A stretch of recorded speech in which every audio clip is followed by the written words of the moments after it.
નમસ્કાર. રઘુવીરભાઈ, વિનોદભાઈ, રાજેશભાઈ, સભામાં બેઠેલા આપ સૌ વડીલો, મિત્રો અને વિદ્યાર્થી મિત્રો,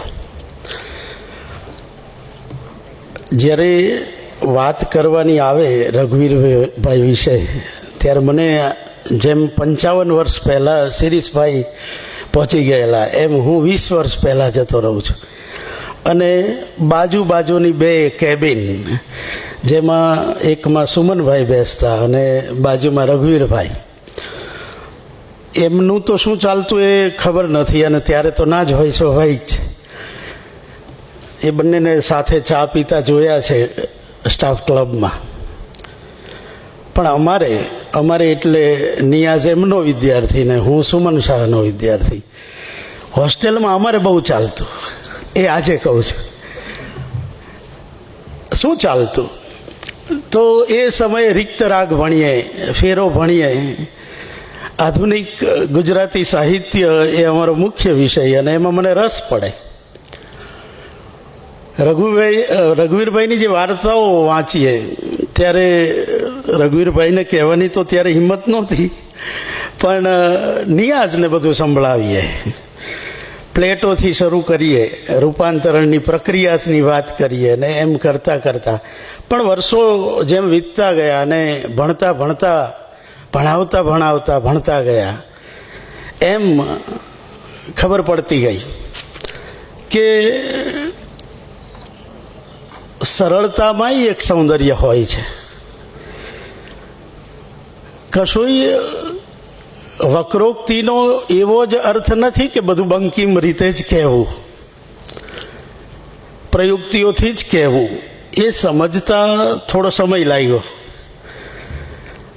પણ સાથે સાથે એ પણ સમજાયું કે આધુનિક ગાળાના આપણા વિવેચકોએ, સર્જકોએ જે મથામણ કરી એ નિર્હેતુક નહોતી. સુર અસુરનું મંથન નહોતું, સૂરનું મંથન હતું. બધાના પ્રયત્નો નિષ્ઠાપૂર્વકના હતા અને એમાંથી આપણને ઘણું બધું મળ્યું, ખાસ કરીને વાર્તા જેવા સ્વરૂપમાં. નવલકથા, નાટક, આત્મકથા, રેખાચિત્રો એ બધા સ્વરૂપોમાં એક ખુલ્લાપણું છે. એના મુકાબલે વાર્તા જ્યારે લખાય છે એનું એક શિલ્પ છે, આપણે જાણીએ છીએ. સોનેટ જેવા સ્વરૂપ આવે, ગીત જેવા સ્વરૂપ આવે ત્યારે એની પોતાની એક ચોક્કસ નિયમો લઈને આવે છે, ચોક્કસ બંધારણ લઈને આવે છે અને એ સર્જકને બાંધે છે. તો આ ધીમે ધીમે સમજાતું જાય છે. અને એમ જ્યારે રઘુવીરભાઈની વાર્તાઓમાંથી પસાર થવાનું બન્યું અને લેખ પણ કરેલો અગાઉ એમની બધી વાર્તાઓ વાંચીને, ત્યારે મને લાગેલું કે આ લેખક જ નોખા છે. પેલા બધા પડળો ધીમે ધીમે દૂર થતા ગયેલા એટલે નોખા લાગ્યા અને સમજાયું કે આ સામાપુરે ચાલનારા સર્જક છે. એમના સમયમાં જ્યારે હું વાત કરું છું, આધુનિકનું ઘોડાપુર હતું ત્યારનું. આકાર કેન્દ્રમાં હતો, રૂપરચના કેન્દ્રમાં હતી. ઘટનાને કેટલાકે તિરોધાન મૂકી અને લોપ સુધી પહોંચી ગયા હતા.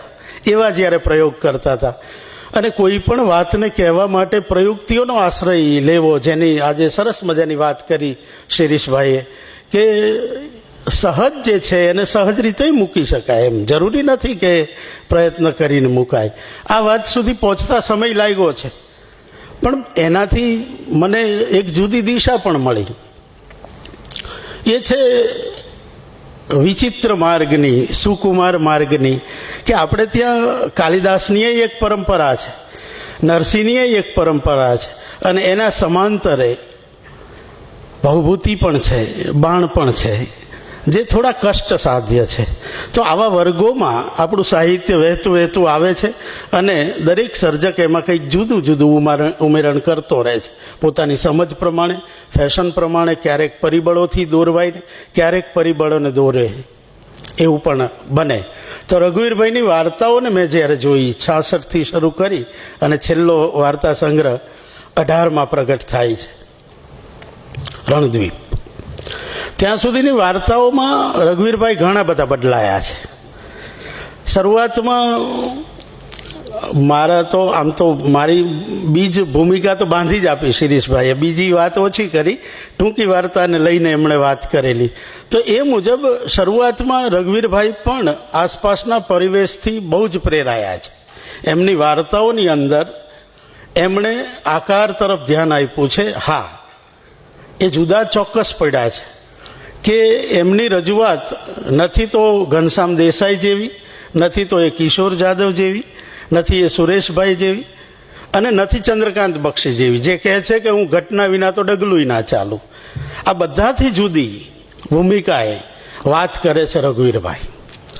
આજે નવલકથાની જ્યારે વાત થઈ, એમની જુદી જુદા પ્રકારની નવલકથાઓની, અને કવિતાની એ વાત થઈ, એમાંથી જે પ્રગટ સૂર છે મોટો, એ છે કે તળ સાથે જોડાયેલા આ સર્જક છે, ગામ સાથે અને સાથે સાથે નગર જીવન સાથે. વાર્તામાં પણ આ જ વસ્તુ આપણને સીધું જ પકડાય એવું પહેલી વસ્તુ છે. એમની પાસે વિષયોનો પાર નથી. એ વાર્તા ક્ષણ બહુ આશ્ચર્ય થાય અને આઘાત લાગે, આટલા બધા વિષયો. અને એક બીજું જે આજે નોંધાયું, હમણાં જ રાજેશભાઈએ નોંધ્યું, એ કે એમની નાળ પાછી હિન્દી સાહિત્ય સાથે એટલી જ જોડાઈ છે, વ્યવસાયના કારણે પણ. અને આમ તો એ વિશ્વ સ્પંદનો ઝીલનારા સર્જક છે, વાંચનારા સર્જક છે, એટલે બહુ વ્યાપક રીતે એ આખી વાતને જોઈ શક્યા છે. ગુજરાતી ટૂંકી વાર્તાને એમણે વધારે ટૂંકી વાર્તા કીધી છે, અને એને સિદ્ધ કરવા એમણે કેટલીક દીર્ઘ નવલિકાઓ પણ આપી છે. અને દીર્ઘ નવલિકાઓ જ્યારે એ આપે છે ત્યારે એ માત્ર નવલકથાકાર છે એટલે નથી આપતા, એ સભાન છે. એ ટેલ નામની જે આપણી પરંપરા, અથવા તો આપણી જે કથન વાર્તાની જે પરંપરા છે, એની સાથેનું અનુસંધાન પણ મને આ વાર્તાઓમાં બહુ જ દેખાયું છે. અને એમાંય આરંભના રઘુવીરભાઈ કરતાં 98 પછીના જે રઘુવીરભાઈની વાર્તાઓ છે, એમાં આ સ્પષ્ટપણે જોઈ શકાય કે એ ટેલ સાથે વધારે જોડાય છે, કથન સાથે વધારે જોડાય છે. અને પછી એમના જે આરંભના પ્રયોગો હતા એ પ્રમાણમાં સ્થિર થાય છે, અથવા તો પ્રયોગોને બિલકુલ ટાળે છે, એમ કહીએ તો પણ ચાલે. તો આવા 3 વિભાગમાં રઘુવીરભાઈની વાર્તાઓને જોવાનું મેં વિચાર્યું છે. સમય બહુ જ ઓછો છે. 12 સંગ્રહો છે, 150થી ઉપર વાર્તાઓ છે, દીર્ઘ નવલિકાઓ છે. ખાલી શીર્ષક બોલીએ તોય સમય પૂરો થઈ જાય એટલી બધી વાર્તાઓ છે. પણ કેટલીક નમૂનાની ખીચડી કેવીક પાકી છે, જેમ આપણે ચપટીમાં જોઈએ, એવું કંઈક પ્રયત્ન કરીશ કે એમાંથી એમની એક વાર્તાની મુદ્રા ઉપસી આવે. દીર્ઘ વાર્તાઓમાં શું છે વાર્તાથી જુદાપણું? પેલી ઇમ્પ્રેશન તો છે જ, સિંગલ ઇફેક્ટ જે ઉપસવી જોઈએ શરત તો નવલિકાની છે, દીર્ઘ નવલિકામાં પણ. પરંતુ આમાં પ્રમાણમાં નિરાત છે. એ નિરાત કઈ? તો કે જે પેલો વાર્તાકાર તીવ્ર વેગના કારણે ચૂકી જાય છે, એ અહીંયા ઠરેલપણું છે. અને તમે જોઈ શકો કે કિરીટભાઈ અને પછી જે વાર્તાકારો આવ્યા, અનુઆધુનિક યુગની વાત કરીએ ત્યારે હિમાંશીબેનની વાત કરીએ તો એમાં થોડો પટ લંબાયો છે. પ્રમાણમાં નિરાતે આલેખન કરવાનું વલણ વધ્યું છે, એ દિશાની ગતિ છે એવું મને લાગે છે. પણ રઘુવીરભાઈ એને સ્પષ્ટ રીતે અલગ પાડી આપે છે. ને દીર્ઘ નવલિકાની એક આખી પરંપરા છે. મારો વિષય એ હતો એટલે એમાં નથી જતો, લલચાઈ જઈશ, પણ એમાં નહીં જાઉં. પણ નષ્ટ જાતક નામની એક વાર્તાની ટૂંકમાં વાત કરી દઉં કે નક્સલવાદ એક બાજુ ગાંધી વિચાર, અને એ સમયનો યુવાન, આ બંને તરફ ખેંચાણ સ્વાભાવિક થાય એ પ્રકારનું વાતાવરણ. ગુજરાતી નાયક બંગાળી ભૂમિમાં રોપાયો છે, અને એ આ બંને વિચારસરણીઓને ઝીલે છે. એક બાજુ ગાંધીનો અહિંસા છે, અને બીજી બાજુ પેલામાં હિંસા નહોતી પણ હિંસા ઉમેરાય છે, એ પ્રકારનું એક જે આત્યંતિક વલણ છે.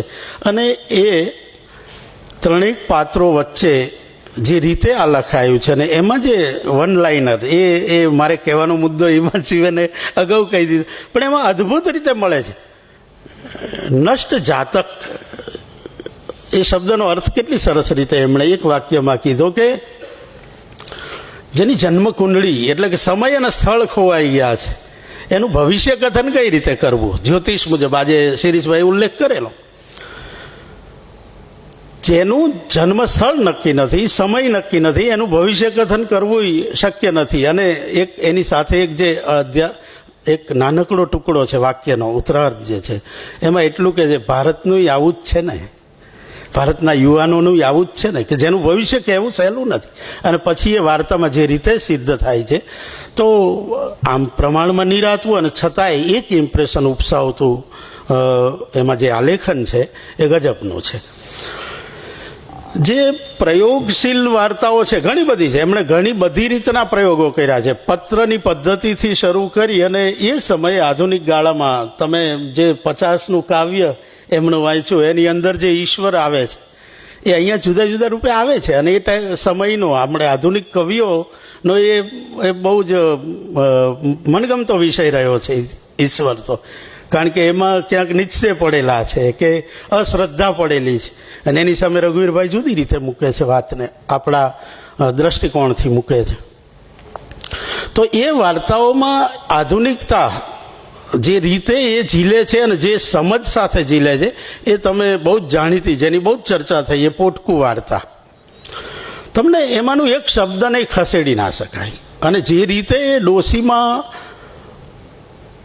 આખા આયુષ્યનું પોટકું લઈને ફરે છે, આખા સંસ્મરણોનું પોટકું, અને પછી એમની સ્મૃતિ ભ્રંશ થઈ ગયા છે, એ છૂટા પડી ગયા છે એના આસપાસથી, સંદર્ભોથી, અને જે રીતે પ્રતિકાત્મક રીતે આખી વાતને ઉપસાવે છે.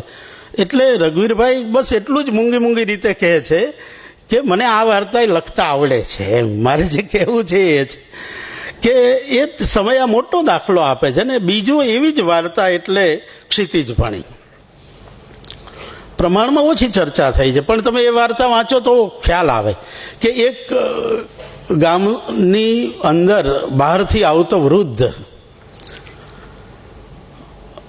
લાંબો છે, સહેજ વાંકો વળીને ચાલે છે, વૃદ્ધાવસ્થા છે, ઢાળ ઉતરી અને એ ગામ તરફ આવે છે.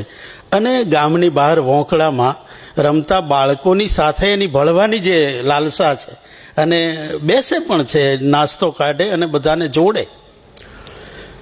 અને એ બાળકોની ટોળીની પાછળ પાછળ ઢસડાય અને ગામમાં પ્રવેશે. ગામના પ્રવેશે જ બીજા એક વૃદ્ધ બેઠા છે, એમની પાસે આવે, બેસે. આમ જુઓ તો બંને ઓળખાણ કાઢવાનો પ્રયાસ નથી કરતા. અને પછી જે સ્ટેટમેન્ટ લેખકના છે, જે પ્રકારના એમના સંવાદો છે, એ સંવાદો અડધા છોડી દે આપણને, પણ એ દરેક સંવાદ તમારા ચિત્તને એક નવી દિશામાં વિચારવા પ્રેરી દે. મને એક બહુ જ અદ્ભુત લાગ્યું એ કે વૃદ્ધ થઈએ અથવા તો આપણે પોતે ગમે તે ઉંમરે હોઈએ, પણ જ્યારે પાછલા સમયને જોઈએ, ભૂતકાળને જોઈએ, ત્યારનો માનો કે 5 વર્ષનો સમય છે, તો પણ તમે એ 2-3 મિનિટમાં એ સમયને જીપ કરીને વાગોળી શકો. આ એક વિશિષ્ટ એવી શક્તિ છે. તો એ પ્રકારનો સમયને વાગોળતા આ 2 વૃદ્ધો, એ એક છે, 2 અલગ છે, ખબર નથી. કશું જ વાર્તા કહેતી નથી, ખુલ્લો અંત છે. એ તમારા ઉપર છોડે છે કે વૃદ્ધ. અને જે ગામમાં જે વૃદ્ધ દાદા હતા એ બીજે દિવસે સવારે ગુજરી જાય છે, અને પેલો વૃદ્ધ પાછો ક્ષિતિજ બાજુ જાય છે. હવે એનો આત્મા ગયો છે, એનો આખો સંસ્મરણો ગયા છે, કશી જ એમણે ફોડ પાડ્યો નથી. પણ એક નિર્મમ વાર્તાકાર તટસ્થ રહીને કઈ રીતે લખાય વાર્તાને, એનો જો ઉત્તમ નમૂનો જોવો હોય તો આ 2 વાર્તા તો ખાસ જોવી જોઈએ. જેને વિચિત્ર માર્ગમાં રસ છે એમને પણ એમણે એવા જ મજબૂત એવા વાર્તાઓથી એમણે એમના સંતોષ મળે એ પ્રકારની રચનાઓ આપી છે. બીજી જે એમની વાર્તાનું બહુ જ મોટું મને ખેંચી જતું જે પરિબળ છે એ છે પ્રેમનું આલેખન. એ જુદા જુદા પ્રકારના, રિપીટેશન નહીં કરું એટલે હું પેલા બધામાં નહીં જાઉં, પ્રકૃતિ કે ખેતર કે નગરની વાત અથવા તો વંચિતોની સાથે જોડાયેલી સંવેદનાઓ કે એને હું હવે ફરીથી નહીં કહું. પણ એ પ્રેમના રૂપની સાથે સાથે યુવાન રઘુવીરભાઈમાં જે પ્રણય ત્રિકોણ મળે છે એ ગજબનો છે. આરંભની વાર્તાઓમાં પ્રણય ત્રિકોણ અથવા તો પ્રણય વિચ્છેદ, કોઈક છોડી ગયું છે અને એ નાયક એને ફરીથી નવા રૂપે મળે, એ સ્થિતિ નિર્માણ એમની ઘણી બધી વાર્તાઓમાં છે. અને એ સમયે એ નાયકનું જે ચિત્ત છે એ મને બહુ જ આકર્ષક એટલા માટે લાગ્યું કે એમને અંદર પેલું ખેંચાણ પણ છે, સ્વીકાર છે કે આ મારાથી છૂટી ગયું, અથવા તો એ સમય હિંમત ના થઈ. બીજી બાજુ અત્યારે હું આ સ્વીકાર નહીં કરું, આ બે વસ્તુ અને છતાંય સ્વીકાર, એક વિશિષ્ટ એવી પરિસ્થિતિવાળો નાયકનો હું એમની વાર્તાનો બહુ મોટો વિશેષ છે. અને એ તમને બધામાં એક દોરની જેમ દેખાય. એ આજનો નહીં, 66થી શરૂ કરો 18 સુધી. અમને તો અમારા સર દેખાય, સ્વાભાવિક જ દેખાય, પણ એ એમનો વિશિષ્ટ હું, જેની અંદર સમાજ સાથેનું જોડાણ છે, બીજા વ્યક્તિ સાથેનું જોડાણ છે, નાની નાની સંવેદનાઓ છે, અને એ સંવેદનાઓની સાથેનું એક તાટસ્થ્ય, એક વિશિષ્ટ પ્રકારનું તાટસ્થ્ય, એ એમની વાર્તાના નાયકોની એક મોટામાં મોટી વિશેષતા મને લાગી છે. અને એવી વાર્તાઓ તમે મુશ્કેલ નામની વાર્તા બહુ જ જાણીતી, એમાં જોઈ શકો છાયા મહેતા, જે વર્ષો પછી મળી અને બંને ટ્રેનમાં મુંબઈ જઈ રહ્યા છે. બંનેને કંઈક કહેવું છે અને કંઈક નથી કહેવું, આ જે વિશિષ્ટ સ્થિતિ સર્જી છે. અને બંને જે સંજોગોને નાયક નાયિકા ભૂતકાળ અને વર્તમાન સાથે સાથે બંને કરેલા આગળના સ્વીકાર અને અસ્વીકાર, આ બંનેની હાજરીને, આ ત્રણ સમયને એ જે રીતે એમાં આલેખાયો છે, મને લાગે છે કે આ વાર્તા બધાએ વાંચવી જોઈએ. અને અદ્ભુત છે, એ પ્રેમનું એક જુદા જ પ્રકારનું ચિત્ર આપણને મળે છે. બીજો પછીથી એમણે લખ્યો એ તારે પ્રેમમાં પડવું છે. આ વાર્તા એક જુદા જ પ્રયોગને, જુદી જ દિશાને, કે પ્રેમમાં આયોજનપૂર્વક પડી શકાય, ભલામણ કરીને પડાય કે આના પ્રેમમાં પડવા જેવું છે. આ જે ભલામણવાળો પ્રેમ છે અને એને સહજ રીતે પાછો કરવો છે, એવું નથી પાડવા છે. આપણી પેલી ફિલ્મી ફોર્મ્યુલા નથી કે અથડાઈ નોટબુક પડી જાય ને જોડાય, એ નથી. આ વિશિષ્ટ છે. સહજ રીતે બંનેને નજીક લાવતા એ પાત્રોને જે રીતે જોડે છે અને એકબીજાને ગૂંથે છે, એ આ વાર્તામાં તમને એક પ્રેમનું એક નવા જ પ્રકારનું પરિમાણ આપે. અને પ્રભા મહેતા બહુ છે, નાયિકાઓની અટક મહેતા બહુ છે. આ એક સંશોધનનો વિષય છે, તમે ડિઝર્ટેશન કરી શકો. તો એ જે છે નાયિકા પ્રભા ખરેખર પ્રભાવિત કરે એવું પાત્ર છે. અને એવો જ એની સામે કેપ્ટન વિશાલ અને એમની દીકરી નિહારિકા, આ ત્રણેય પાત્રો જે રીતે આપણી સામે ઉપસીને આવ્યા, એક જુદી જ દુનિયાના લાગે, એકદમ સ્વસ્થ, એકદમ સંવેદનોથી ભરપૂર, આમ આધુનિક અને છતાંય પરંપરાનું વહન કરનારા, અને એકબીજાના અસ્તિત્વને અળપાવ્યા વિના કઈ રીતે જીવાય, સરસ મજાનું આપણને દિશા આપે.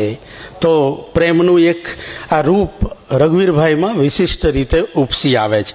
આ તો હું થોડીક નમૂનાની વાત કરું છું, બધી વાર્તાની શક્યતા પણ નથી અને શક્ય જ નથી અત્યારે. બીજું જે એના પછીનું પ્રેમનું રૂપ જ છે, પણ બીજું જે વિશિષ્ટ રૂપ છે એ છે એમના દાંપત્યનું આલેખન વાર્તામાં. આ દાંપત્યનું આલેખન એટલે શું હોય, ઘણી વાર આપણે મજા, દાંપત્યનું આલેખન એવા વિષયો અને પીએચડી થાય છે. હું કહું કે એમાં શું તમે નવું શોધી શકો, દાંપત્યમાં શું શોધાય નવું, પણ ઘણું થાય એવું આ વાર્તાઓમાં છે. અહીંયા તમે દાંપત્યની જુદી જુદી છટાઓ અને એમાં જે બે પાત્રો, અને ધીમે ધીમે તમે આરંભના જે યુવાન રઘુવીરભાઈની વાર્તાઓ છે, એ જ પાત્રો જાણે કે અહીંયા પ્રૌઢ અને ધીમે ધીમે પછીના જ્યારે દાદા દાદી થાય છે, તમને આખો ક્રમ દેખાય વાર્તામાં. તમને યુવાન રઘુવીરભાઈ મળે એટલે આમાં સર્જકને જોડવાની જરૂર નથી, પણ જીવનના દરેક તબક્કાને એ વાર્તામાં કઈ રીતે ઝીલે છે, એ સંવેદનોને કઈ રીતે ઝીલે છે, ઘરના જ એક પરિવેશમાં ઉમેરાતા પાત્રોને, પુત્ર સાથેનો સંબંધ, પૌત્ર સાથેનો પારુબેનનો સંબંધ, હું નામ ચારુબાન, સોરી પારુબેન થઈ ગયું, મેં લોચો માર્યો છું, મને ત્યાંથી હતું. તો એ હા એવું જ છે તો એ જ. તો ચારુબાની ચિંતાનું નિવારણ તમે જુઓ કે દાદા દાદી પોતાના પૌત્રને છૂટ પણ આપવા માગે છે, કારણ કે બંને એકદમ શું કહેવાય જેને એકદમ મેચ્યોર, આપણે જે અર્થમાં કહીએ એનાથી વધારે મેચ્યોર એવા આ તો શિક્ષિત ઉદ્ધાત એવા ઘડાયેલા દાદા દાદી છે. એ પૌત્રને વિશિષ્ટ પ્રકારે ઘડે છે. એની સમજ ને અને લાગણી તો એક સહજ છે, એને કેળવણીને તો કંઈ લેવા દેવા નથી. તો એ લાગણી અને પેલી કેળવણી આ બેની વચ્ચે પીસાતા દાદા દાદી કઈ રીતે ધીમે ધીમે ધીમે સગવડ કરી આપે. અને એને જ્યારે ટાઢક તો ત્યારે થાય કે ક્યારેય એકલો નહીં રહેલો પૌત્ર વિદેશમાં એકલો રહેશે, કયા બળે ટકશે. અને જ્યારે એ દાદીમાં જે નાટક કરતા હતા બીમાર રહેવાનું, એમનો ફોટો લેવા માટે કોલેજની એક છોકરી ઘરે આવે અને એક જ સેકન્ડમાં દાદીમાની રીસ પૂરી થઈ જાય કે પૌત્રને હવે કશુંક તરણું મળી ગયો છે. આ સંકેતો જે છે નવી પેઢીના બદલાતા જીવનના, આ સંકેતો બહુ ગજબના એમની વાર્તાઓમાં મળે. બીજું દાંપત્ય મને ખબર હતી નામની એક વાર્તામાં પણ આપણે જોઈ શકીએ. બધા મિત્રો, એક મિત્ર ગુજરી ગયા છે કેન્સરના કારણે, અસાધ્ય બીમારીના કારણે. પણ એ મિત્ર એટલા સ્વસ્થ કે એમણે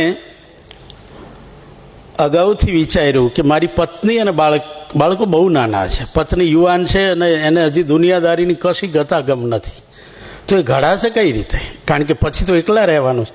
અને પછી બધા મિત્રો મળી અને જે રીતે એ નક્કી કરે છે એક અંતર ઊભું કરવાનું, એ પ્રયુક્તિને તમે જોઈ શકો કે દાંપત્યનો પ્રેમ આ રીતે વ્યક્ત થઈ શકે દૂર જઈને પણ. અને ઠોકર ખાતા ખાતા એ વિધવા સ્ત્રી અને એનો પુત્ર ઉછરે અને વર્ષો પછી એ બધાને ધિક્કારથી જુએ છે, એના મિત્રોને, પિતાના મૃત્યુને, પિતાને પણ. અને પછી જે આપણી સામે આવે તો એ જે રીતે વાર્તા રચાઈ કે હુક્કા બારમાં તમે બે પેઢી વચ્ચે નગરમાં વસતા માતા પિતાના સંતાનો મોટા થઈ રહ્યા છે અને પૌત્ર ગામડે કઈ રીતે જાય છે, ગામ સાથે વણાતા જાય છે, ધીમે ધીમે એને વણે છે. બહુ બધી આ વાર્તાઓમાં છે કે નવી પેઢીને કઈ રીતે જોડવી ઘરમાં, ગામના ઘરમાં, એની વાત આપણને આ વાર્તામાં મળે છે. તો આવી કેટલીક વાર્તાઓના ઉદાહરણ આપી અને મને જે એમનામાંથી ઉપસી આવ્યું કેટલાક, એમણે છે ને શરૂઆતમાં એમણે ઘટના તિરોધાનને લઈને તો જે વાત કરી છે તો બહુ જાણીતી છે એટલે એની વાત નહીં કરું. એમની ભૂમિકા કઈ રીતે ધીમે ધીમે બદલાય છે એની વાત એમણે બહુ સરસ રીતે એમની પ્રસ્તાવનાઓમાં ભૂમિકા સ્પષ્ટ કરે જ છે. એ એમનું બહુ મજાનું પાસું છે. વાર્તા સાંભળીને કે વાંચીને અન્ય વ્યક્તિને કહીને એનો સહૃદય ધર્મ જગવી શકાય એ લક્ષણ પૂર્વે વિધાયક ગણાતું. પહેલાં આવું માનતા. આજે કાલ વ્યુત્ક્રમ કરીને, ઘટનાઓને તોડીને, ઉલટસુલટ કરીને, ક્ષણોને ભેદી ઝીણું કામ કરવાનો લેખક નવલિકાકારોમાં ચાલ જોવા મળે છે. પ્રયોગ રિવાયત બની જાય ત્યારે વિષય વસ્તુ ભાવકને પહોંચાડવામાં ખલેલ પડે છે કે કેમ એ ધ્યાનથી જોવાતું નથી. આવું એમણે જે સ્ટેટમેન્ટ કર્યું એમાં તમને એમની વાર્તા વિશેની સ્પષ્ટ એવી સમજ આપણને મળી આવે છે. એટલે એમણે સાહિત્યમાં જુદી જુદી ફેશન જે ચાલતી આવી આ સમયગાળાઓમાં જે બદલાવ આવ્યો એનો તો એમણે સ્વીકાર કર્યો જ છે, પણ સાથે સાથે પોતાનું એક સ્ટેન્ડ જાળવી રાખ્યું છે.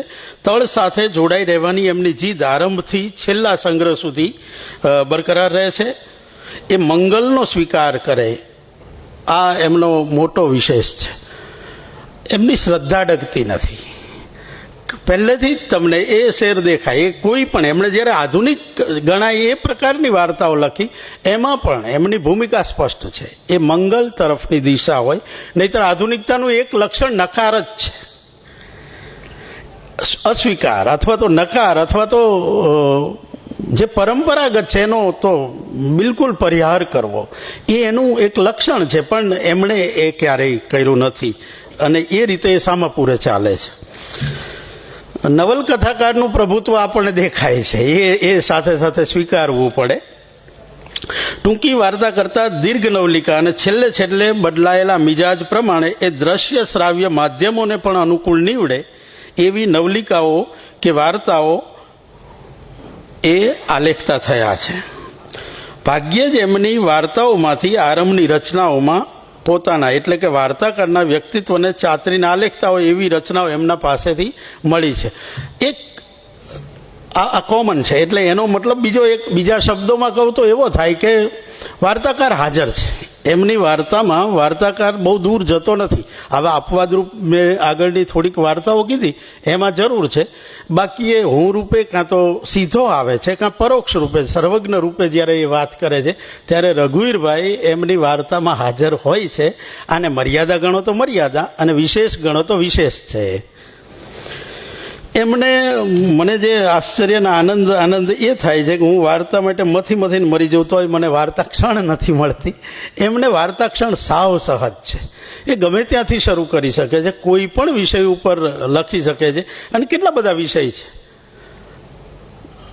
એ એમણે, કારણ કે આટલી બધી નવલકથાઓના કથાનકો લખવા, એ પછી આટલી બધી વાર્તાઓના આટલા જુદા અને બધી જુદી પડે છે, એ બહુ મોટી વાત છે.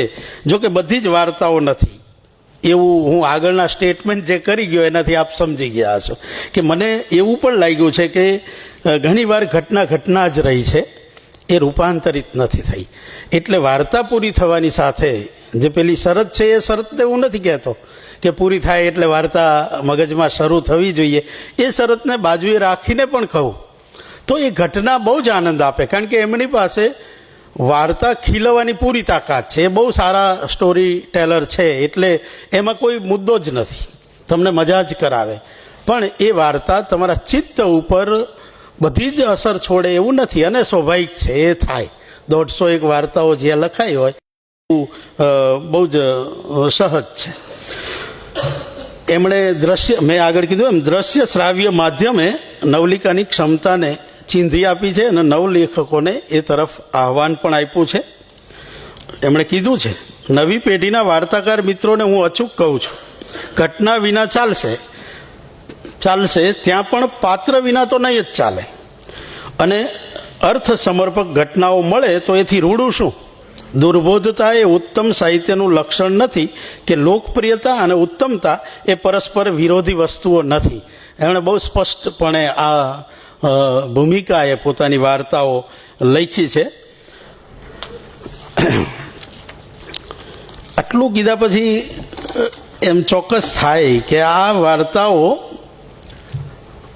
માંથી આ જે 150 વાર્તાઓ છે એમાંથી આપણે મોટી ચાળણી રાખીએ તો ગેરંટીથી આપણને 15 ઉત્તમ જે ક્યારેય નહીં ભૂલાય એવી નોંધપાત્ર, 25 આપણને એવી કે જે આ સમય સંદર્ભે જ્યારે પણ વાત કરવી હશે ત્યારે યાદ કરવી પડે એવી વાર્તાઓ મળે.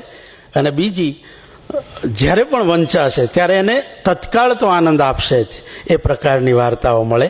આપણે ત્યાં મેં કીધું એમ ફરી યાદ કરાવું, જેને મને યાદ કરાવ્યા કે વામને કીધેલું એ સુકુમાર માર્ગના પણ સર્જકો રહ્યા છે અને વિચિત્ર માર્ગના રહ્યા છે. આપણો તો અંતે આનંદ એમાં છે કે સાહિત્ય સમૃદ્ધ થતું રહ્યું છે અને એમાં રઘુવીરભાઈનું નામ એ સ્વાભાવિક જ ક્યારેય ભૂસાય નહીં એવું છે. એવા મને ગુરુ રૂપે મળ્યા છે. ભાષા ભવનમાં હું ઘૂસી જતો એમના ક્લાસમાં, એટલે એ રીતે પણ મળ્યા છે. એમને નમન કરી અને મારી વાતને વિરામ આપું છું. આભાર. વક્તા કેટલા વિવેકી છે એ જોઈ શકાયું. મારા માટે 5-7 મિનિટ બાકી રાખી. એક રાજેશ છે, એક નરેશ છે, બંને ઈશ છે. આમ તો ઈશનું રાજ્ય છે આખું, પણ ત્યાગીને ભોગવી જાણો એ એની સાથે જોડાયેલું છે. થોડી વાત હું કરું. નરેશે એના વક્તવ્યમાં રઘુવીરભાઈનો એક હવાલો આપ્યો કે લોકપ્રિયતા અને ઉત્તમતા બંને પરસ્પર વિરોધી નથી એવું રઘુવીરભાઈનું મંતવ્ય છે અને એનો વિસ્તાર એમની આ વાર્તાઓમાં આપણને મળે છે. હું એક ફ્રેઝ મૂકવા માગું છું કે આ વાર્તાઓ સ્વાદિષ્ટ છે અને પૌષ્ટિક પણ છે. ઘણીવાર એવું હોય છે કે જે સ્વાદિષ્ટ હોય એ પૌષ્ટિક નથી હોતું, અને ઘણીવાર એવું બને છે કે જે પૌષ્ટિક હોય છે એ સ્વાદિષ્ટ નથી હોતું. તો આ વાર્તાઓને હું આમ જરા એ રીતે જોઉં. નરેશે કહ્યું એ આખી વાતના અનુસંધાને, પણ કથા સાહિત્યના લેખક પાસે જે પ્રકારની મોકળાશ છે અથવા તો એમાં બહુ બંધાઈ નહીં રહીને વિહરવાનો જે અવકાશ છે એનો લાભ રઘુવીરભાઈએ ઘણો લીધો છે. એનું કારણ એ નવલકથામાં પણ અને ટૂંકી વાર્તામાં પણ બંને ક્ષેત્રમાં સક્રિય રહ્યા, અને એને કારણે એ બંને સ્વરૂપોનો દાબ કોઈને કોઈ રીતે આ સ્વરૂપ સિદ્ધિ કરતી વખતે એમના ઉપર રહ્યો છે એવું મને લાગ્યું છે. રાજેશે આસ્વાદની ભૂમિકાએથી રઘુવીરભાઈની કવિતાની કળ બધી ખોલી આપી અને બહુ સુંદર રીતે એ કવિતાઓ ઉઘાડી આપણી પાસે. રઘુવીરભાઈની એક કવિતામાં એ પંક્તિ છે કે ફૂટપાથ પર ઊભા રહેવાનો થાક ખેતરમાં કામ કરીને ઉતારું છું. આમ તો વિરોધાભાસી વાત છે, પણ પોતાના મૂળ ક્યાં જોડાયેલા છે અને એનું વિસ્તરણ કેવી રીતે ફૂટપાથ પર ઊભા પોતાના ચિત્તમાં કે પોતાના સંવેદન તંત્રમાં થયા કર્યું છે એનો આલેખ એમાં છે. એટલે ભોંય સાથે જોડાયેલી એક વ્યક્તિ પોતાના ભાવની દિશામાં, પોતાના વિચારની દિશામાં જ્યારે ધસે છે ત્યારે એના નિરીક્ષણો કેટલા પાવરફુલ બનીને આપણી પાસે આવે છે અને એ કેટલા સેન્દ્રિય બને છે, કેટલા સંતર્પક બને છે, એની વાત રાજેશે બહુ મુદ્દાસર સુંદર રીતે કરી. સાથે સાથે ચાલ્યા જેની એ પથ અમને અહીં મૂકીને આગળ ચાલ્યો. અહીં લખી છે પંક્તિ, આ પથ આપણને ક્યાંક મૂકીને જતો રહેતો હોય છે, પણ ઘણીવાર એવું પણ બને છે કે આપણને જ્યાં એ મૂકીને ગયો હોય ત્યાંથી આપણી દોટ એવી હોય છે કે આપણને મૂકીને જનાર પથથી પણ આપણે આગળ જતા રહેતા હોઈએ છીએ. આવા વ્યુત્ક્રમ સર્જકમાં થતા હોય છે અને હંમેશા થયા કરવા જોઈએ, તો જ એ સર્જક ક્રાંતદર્શી હોય. ગુલઝારની પંક્તિઓ યાદ આવે છે, इस उम्र से लंबी सड़कों को मंजिल पे पहुंचते देखा नहीं, ये दौड़ती फिरती रहती हैं, हमने तो ठहरते देखा नहीं. આ જે પથ કવિને ક્યાંક મૂકીને ચાલ્યો જાય છે એ પથ પણ કોઈક દિશામાં તો જાય જ છે, અને એ અનવરુદ્ધ એવી દિશામાં કવિની ગતિ સાતત્યપૂર્વક થતી જ રહે છે અને એ એમની સિદ્ધિ છે. બંને વક્તાઓને સમયની ખેંચ તો રહી જ, પણ ફરી કાલિદાસ યાદ કરીને મારી વાત પૂરી કરું. દુષ્યંત શકુંતલાનું ચિત્ર દોરે છે. જ્યારે એને ખબર પડે છે કે આ તો મારી પત્ની હતી જે મારા પુત્રની માતા બનનાર છે અને એ તો ચાલી ગઈ, એના વિરહમાં પછી એ જ્યારે ચિત્ર દોરે છે ત્યારે એના તરફ પણ ભ્રમર ખેંચાઈ આવે છે. જેમ જીવંત શકુંતલા તરફ ભ્રમર ખેંચાય એવા હતા એવી રીતે એ ચિત્રકાર પણ કેવો હશે, એક રાજા. અને પછી જ્યારે એનું વર્ણન કરે છે પોતાના મિત્ર પાસે, માધવ્ય પાસે, ત્યારે દુષ્યંત કહે છે, યદ્યત સાધુ ન ચિત્રે સ્યાત ક્રિયતે તત્તદન્યતા તથાપિ તસ્યા લાવણ્યમ રેખયા કિંચિદન્વિતમ. આ એવી સુંદર શકુંતલા છે કે જેનું ચિત્ર બનાવ્યા પછી અને જેના તરફ ભલે ભ્રમરો આકર્ષાઈ ગયા એ પછી પણ મને એમ લાગે છે કે હજી એના લાવણ્યની તો એકાદ રેખા જ ઉપસાવી શકાય છે. રઘુવીરભાઈ વિશે આપણે સવારથી જે વાતો કરી રહ્યા છીએ એ ચરવણા એ પણ આ વાતની સૂચક છે કે રેખયા કિંચિદન્વિતમ, આખું એ ચિત્ર રચી શકાય એવી ભાત માટેનું ફલક એ તો ક્યાંથી લેવું.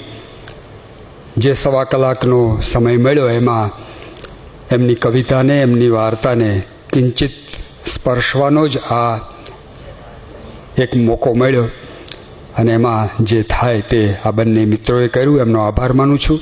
આપ સૌએ એમને સાંભળ્યા માટે આપનો પણ આભાર. Thank you.